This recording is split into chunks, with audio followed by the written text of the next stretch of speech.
नमस्कार, आप देख रहे हैं आरडी न्यूज़। मैं हूं योगेश चक्रवर्ती। बिहार में आखिरकार मौसम ने अंगड़ाई ली और आज पहली बार राजधानी पटना में मानसून की बारिश हुई। लोगों को भीषण गर्मी से राहत मिली, हालांकि उमस अभी भी काफ़ी ज़्यादा है। दूसरी ओर राजनीति हलकों में उबाल बढ़ता ही जा रहा है। कहा जा रहा है कि बिहार में कठपुतली सरकार है जो आरएसएस के इशारे पर हर फैसले लेती है। और ये कहने वाला कोई दूसरा नहीं बल्कि जेडीयू के वरिष्ठ नेता और मंत्री अशोक चौधरी हैं, जिन्होंने आज दावा किया कि उनके दामाद आरएसएस कोटे से धार्मिक न्यास बोर्ड के सदस्य बनाए गए हैं। आप समझ सकते हैं कि एक मंत्री की कितनी बड़ी कीर्ति है। ऐसे में नीतीश सरकार को कठपुतली सरकार कहना गलत नहीं होगा। हमारे साथ सीनियर जर्नलिस्ट अरुण पांडे जी हैं। आइए बिहार की इस तपती सियासत को इन्हीं से समझते हैं। सर, क्या ये कहना गलत होगा? थोड़ा सा ज़्यादा हो रहा है जी। देखिए, आरएसएस कोई आतंकवादी संगठन नहीं न है जी। उसकी पहचान है एक राष्ट्रवादी संगठन। उसकी पहचान है, ठीक है, वो हिंदू प्रेम वाली पार्टी है, संगठन है। जी जी। और इसी के कारण उसको लोग सांप्रदायिक संगठन कहते हैं जो विरोधी है। तो जो बात आपने कही है, वो जो आरएसएस के विरोधी, भाजपा के विरोधी लोग हैं, वो ये बात कह भी रहे हैं। आपने जो बात की, अशोक चौधरी ने तो ये बात सही है कि खुद ही कहा कि उनके दामाद साईं कुणाल जो बिहार धार्मिक न्यास बोर्ड के मेंबर बनाए गए हैं, वो आरएस के कोटा से बनाए गए हैं। तो अब इसमें साक्ष्य और सबूत कहाँ खोजने की ज़रूरत है? खुद ससुर अपने दामाद के बारे में, वो राज्य का एक मंत्री है और नीतीश जी के अगल बगल हमेशा दिखने वाला, उनके लिए बड़ा ही पसंदीदा मंत्री, और वही ये बात कह रहा है। तो लोग यदि आज तेजस्वी यादव बात कह रहे हैं यदि कि ये सरकार आरएसएस की नीतियों पर, उसके निर्णय के अनुरूप काम कर रही है, तो इसमें कोई दूसरा क्या कहेगा? मैं न इसको प्रतिवाद तो कर नहीं सकता हूँ, करना भी नहीं चाहिए। इसलिए जब आरएसएस के कोटे से कोई एक मेंबर बनाया गया है, उसका ससुर कह रहा है, और कहाँ कहाँ लोग आरएसएस के कोटे, देखिए आरएसएस की पृष्ठभूमि वाले, आरएसएस के अनुयायी, ऐसे लोग तो भाजपा में भरे पड़े हैं। आज पूरी सरकार, केंद्र सरकार जो है, या राज्यों में 17-18 राज्यों में भाजपा शासित रूलिंग स्टेट में है, तो उसमें बहुत सारे लोग भाजपा आरएसएस से पृष्ठभूमि वाले लोग पदधारक हैं, राष्ट्रपति से लेकर कौन नहीं, सभी तो गिनती होती है। लेकिन आज तेजस्वी यादव ने कहा कि ये जो भुंजा गैंग है, जो चुन चुन कर अपने परिवार को जो है सरकार के विभिन्न आयोगों में, बोर्डों में बैठा रहा है, ये भुंजा गैंग ही निशांत को जो है राजनीति में आने नहीं दे रहा है और तरह तरह का प्रपंच रच करके उन्हें रोक रहा है। जीतन राम मांझी, चिराग पासवान, उसके बाद आपको अशोक चौधरी, संजय झा, जिनकी 2 बेटियां जो अनुभवहीन हैं। कहा जाता है कि सुप्रीम कोर्ट में उन्हें केंद्र सरकार ने अपना वकील नियुक्त किया है, 3 सालों का अनुबंध किया है, मोटा पैसा मिलेगा। और ऐसे अनुभवहीन लोगों को भी, मतलब खुद डीके बॉस, जिनके बारे में तेजस्वी यादव तंज कसते रहते हैं सीएम नीतीश पर कि भाई यहाँ की जो सरकार है वो डीके बॉस चला रहे हैं, सीएम नीतीश तो अचेत हैं। ऐसे में ये कहना कहाँ से गलत है कि भाई ये कठपुतली सरकार है? अब यही बात है, मैं कठपुतली सरकार कैसे कहूँ? देखिए, नीतीश जी तो बहुत एक्टिव देखते हैं। आज भी देखा राजभवन में, आज वहाँ अब नया राज्य सचिवालय बनेगा, सचिवालय परिसर में ही। जी जी। राजभवन परिसर में नया राज्यपाल सचिवालय बनेगा, वहाँ गेस्ट हाउस बनेगा। जी। एक पहले से सभागार, पहले तो सारा काम राजभवन में मंत्री परिषद का, मंत्रियों का ओथ होता था दरबार हॉल में। तो लोगों को क्या, नहीं दरबार हॉल से बाहर एक बड़ा हॉल बनाया जाए। तो अब इस सरकार तो कुछ अब ना बताइए कि आज का नहीं, विरासत का वो बिल्डिंग मानी जाती है राजभवन में। अब उसके परिसर में एक अलग उसकी सेंटेटिव होती थी। क्या ज़रूरत आ पड़ी? कौन राज्यपाल सचिवालय का काम इतना बढ़ गया? अब तो 4 यूनिवर्सिटी के कुलाधिपति, चांसलर खुद मुख्यमंत्री भी बन गए हैं। पहले तो सारे यूनिवर्सिटी के चांसलर हुआ करते थे राज्यपाल। जी जी। कब राज्य सचिवालय के लिए। मैं ये इसलिए बात कर रहा हूँ कि आप जो चर्चा कर रहे हैं तो नीतीश जी की सरकार तो डिसीजन ले रही है, तो ये किसे कहने पर कर रहे हैं? कठपुतली सरकार कहते हैं कि अपने कुछ नहीं किया जाए, जो चाहे सुनो चाहे। हाँ, ये मैं मानता हूँ साईं कुणाल के बारे में कि वो नीतीश जी के भी पसंद रहे होंगे और सम्राट चौधरी के भी पसंद रहे होंगे। किशोर कुणाल का जो एक व्यक्तित्व था, आईपीएस अधिकारी रहे, इसके बाद जब वो समाज सेवा में आए, नौकरी छोड़ कर के फिर जब उन्होंने खासकर महावीर मंदिर के पुनर्निर्माण का बीड़ा उठाया, तो आज महावीर मंदिर की ख्याति पूरे देश दुनिया में है। उसके माध्यम से 1 दर्जन से अधिक सामाजिक संस्था, अस्पताल, शैक्षणिक संस्थान। लेकिन सर वो सयान कुणाल पे मुझे नहीं जाना है। सयान कुणाल की शख्सियत उतनी बड़ी नहीं जितनी बड़ी शख्सियत अशोक चौधरी की है। अशोक चौधरी से उनका नाम जुड़ा है और उनकी बेटी भी सांसद हैं। ऐसे में किसी मंत्री का ये कहना कि भाई वो तो आरएसएस कोटे से बनाए गए हैं, अपने पाँव पे कुल्हाड़ी मारने जैसा नहीं है, या फिर जिस कोटे से वो बने हैं नहीं, पूरी सरकार को सचमुच असहज कर दिया है। आरएसएस भी असहज है। आरएसएस कभी कहे कि हम कोटा भी तो कोटा करते हैं। देखिए, आरएसएस के अनुयायी समर्थक या आरएसएस का संगठन महामंत्री होता है जी जी जी बीजेपी में, उसकी चलती बनती है, उसका बड़ा महत्व। बिल्कुल, ये सब जानता है, सब जानता है।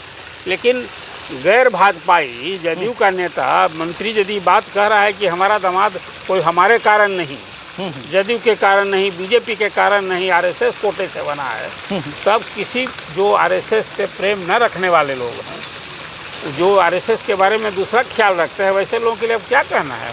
एक दे दिया मौका कि भाई देखिए, ये नीतीश की गवर्नमेंट जो है वो तो आरएसएस के नीति निर्णय को ही लागू कर रही है। तो जो आपने कठपुतली सरकार ये इसको दूसरी भाषा में ऐसा भी कहा जा सकता है सर कि ये सीएम नीतीश का मुखौटा उतार लेने जैसा है। कोई व्यक्ति अगर अपमानित करना चाहे तब ऐसी भाषा का इस्तेमाल कर सकता है कि भाई उन्होंने हमारे कोटे से नहीं, वो तो आरएसएस के कोटे से बना है। सीएम नीतीश पर आरोप लगता है और सीएम नीतीश इसलिए जाने जाते हैं कि उन्होंने परिवारवाद को कभी बढ़ावा नहीं दिया।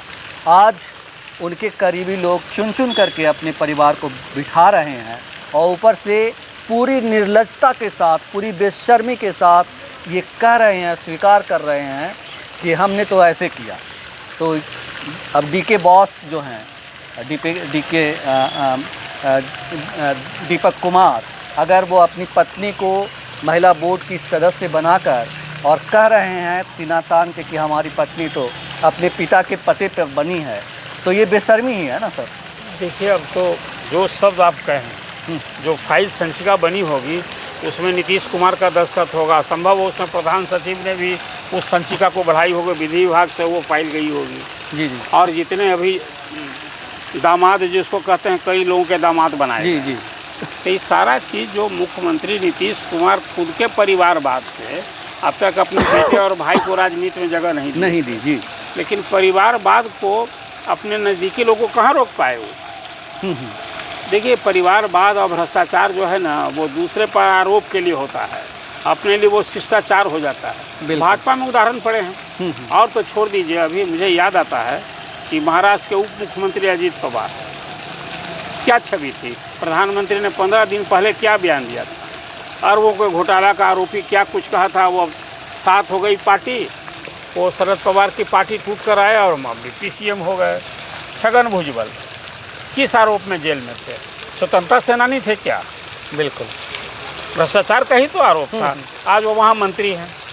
ये बात मैं सिर्फ इसलिए कह रहा हूँ कि भाजपा के भी लोग लालू यादव का परिवारवाद, भ्रष्टाचार देखता है, थोड़ा अपना भी आईना देखना चाहिए। जनता तो सब कुछ समझती है, एक बात जान लीजिए। हम किसी पर है, लालू यादव में परिवारवाद है, भ्रष्टाचार का आरोप है, तभी तो वो चारा घोटाला में कन्विक्ट हुए। लेकिन भाजपा के लोग जब ये बात करते हैं तो उनको अपना भी आईना दिखना चाहिए कि वो कैसा दिखते हैं। उन्हें अपने गिरेबान में झांकना चाहिए कि हम क्या हैं। और शायद आज अशोक चौधरी के स्वीकार करने के बाद पहली बार किसी सारे नेताओं की बोलती बंद है कि अब हम क्या कहें। विरोधी तभी ना कर, अशोक चौधरी ने तो पोल खोल दी कि भी आरएसएस तो का कोटा से लोग आयोग के मेंबर बनाए जा रहे हैं, बोर्ड के मेंबर बनाए जा रहे हैं। और बहुत सारे लोग, ये बात मैं भरोसे की जानकारी पर कर रहा हूँ, कि कोई भाजपा कोटे से कोई, जैसे सम्राट चौधरी की इच्छा के बगैर कोई जो भाजपा कोटे से बने हैं, चाहे संस्कृत शिक्षा बोर्ड के बने हों, रणबीर नंदन धार्मिक न्यास बोर्ड के अध्यक्ष बने हों, या जितना भी इस तरह का आयोग जिसमें भाजपा, तो उसमें तो संगठन महामंत्री, प्रदेश अध्यक्ष और सम्राट चौधरी की तो रजामंदी, सहमति और सहभागिता रही होगी ना। बिल्कुल लेकिन बिल्कुल। सवाल है साईं कुणाल के बारे में, उससे अलग कि भाई अब आरएसएस भी यहाँ अपने लोगों को सरकार के विभिन्न पद में घुसवा रही है, ये जो खुलासा कर दिया है, ये खुलासा कर दिया है और ये पहला नाम है जो तो खैर सामने आया है। ऐसे कई नाम हैं या होंगे जिनको विभिन्न पदों से नवाजा गया होगा आरएसएस के कहने पर, वो अलग की बात है। लेकिन आज सर हम देख रहे थे एक्स पर और दूसरे सोशल मीडिया पर लालू यादव के बारे में यही अभी ट्रेंड कर रहा है कि लालू यादव भले भ्रष्टाचारी हों, उन पर जितने आरोप हों, लेकिन विचारधारा के मामले में उनके जैसा कोई नहीं। उन्होंने कभी किसी से समझौता नहीं किया। जो उनकी पार्टी बनी उसके बाद से अपने स्टैंड पे कायम है। नहीं, अब देखिए ये सब लोग अभी पता नहीं किस तरह से करते हैं। कांग्रेस के बाद 90 में जब लालू मुख्यमंत्री बने तो जनसंघ और भाजपा के ही सहयोग से बने थे। ये 90 की बात नहीं है, उनकी पार्टी की बात कर राष्ट्रीय जनता भाई लालू प्रसाद उसके अध्यक्ष थे। देखिए उस चीज़ को आप ऐसे कहीं विचारधारा, अब कोई विचारधारा नहीं, मैं अपनी बात नहीं कर रहा, मैं बात कर रहा हूँ मैं साक्ष्य की बात सोशल कर रहा मीडिया हूँ। पे इतिहास के सोशल मीडिया के लोग उस चीज़ को परोस रहे हैं। अब आज की राजनीति चाहे वो लालू जी की हो, नीतीश जी की हो, रामविलास जी नहीं रहे, किसी की आज राजनीति नीति सिद्धांत की राजनीति नहीं हो रही है। अब अपॉर्चुनिटी की राजनीति हो रही है। कुर्सी और सत्ता चाहिए, चाहे जैसे चाहिए। अब भाजपा से आज लालू प्रसाद जा मिले, ये पूरे लोग कांग्रेस विरोधी आंदोलन से उपजे ना लोग हैं, सब लोहिया जी के अनुयायी माने जाते हैं। कर्पूरी जी ने कभी कांग्रेस से दोस्ती की क्या? जी जी। इसलिए ये सारे, चाहे वो नीतीश जी भी कांग्रेस के साथ थे, आज लालू जी साथ हैं। तो विचारधारा की अब राजनीति हो रही है। हाँ, अब ये कहते हैं कि गरीब गुरबा के लालू प्रसाद की एक पहचान रही कि वंचितों का, शोषितों की आवाज़ बने। लेकिन आज आप क्या कहते हैं? आप कहते हैं एम बाई को अब प्रतिनिधित्व करते हैं, मतलब सिमटते सिमटते जो कहीं गरीबों के मसीहा।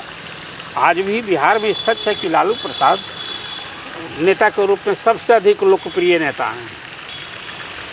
लेकिन अब धारा की राजनीति कहाँ, विचारधारा की राजनीति हो रही है। हाँ, पिछड़ों की राजनीति करते हैं, इसमें कोई संदेह नहीं। जी जी जी। लेकिन सर ये जिस तरह से तेजस्वी यादव हमलावर हैं सरकार पे और कह रहे हैं कि आप जमाई आयोग बनाइए, पत्नी आयोग बनाइए, और ये तो चुनाव बिहार विधानसभा चुनाव में अब चंद महीने बाकी हैं। ऐसे में सरकार के लोग ही जब अपनी सरकार की पोल खोल रहे हैं तो सरकार का तो मझधार में अटकना तो तय है। देखिए, तेजस्वी यादव बखूबी अपने विपक्ष के नेता का जो दायित्व अभी जनता दे रखी है उसको निभा रहे हैं। सरकार को निशाने पर लेना, सरकार की विफलता, कमियां, कमजोरियों को उजागर करना, यही तो अभी दायित्व मिला है। कहाँ कहाँ नीतीश कुमार की सरकार चूक रही है, कहाँ गड़बड़ कर रही है। जी जी। तो बखूबी पोल खोल रहे हैं, हमला बोल रहे हैं। और ये बात सही है कि आज की तारीख पर तो ये सारे विवाद के बीच सरकार का कोई लोग सामने आकर कह रहा है क्या कि दामाद होने के कारण नहीं बनाया गया है, किसी की पत्नी होने के कारण नहीं बनाया गया है। और अशोक चौधरी का जवाब किसके पास है? भाजपा के लोग दे रहे हैं क्या? साईं कुणाल को मेंबर बनाया गया, वो आरएसएस के कोटा से नहीं, हमारे कोटा से बने हैं। कोई इस तरह का बयान नहीं आया। इसलिए कुल मिला जुला कर इस चुनाव के साल में अब ये लोग खुद भी नंगा करेंगे और खुद नंगा होंगे। परिवारवाद की बात अभी आपने नीतीश जी पर बात कहा, खुद परिवारवाद से बचे, लेकिन परिवारवाद तो उनके संरक्षण में पुष्पित पल्वित भी हो रहा है।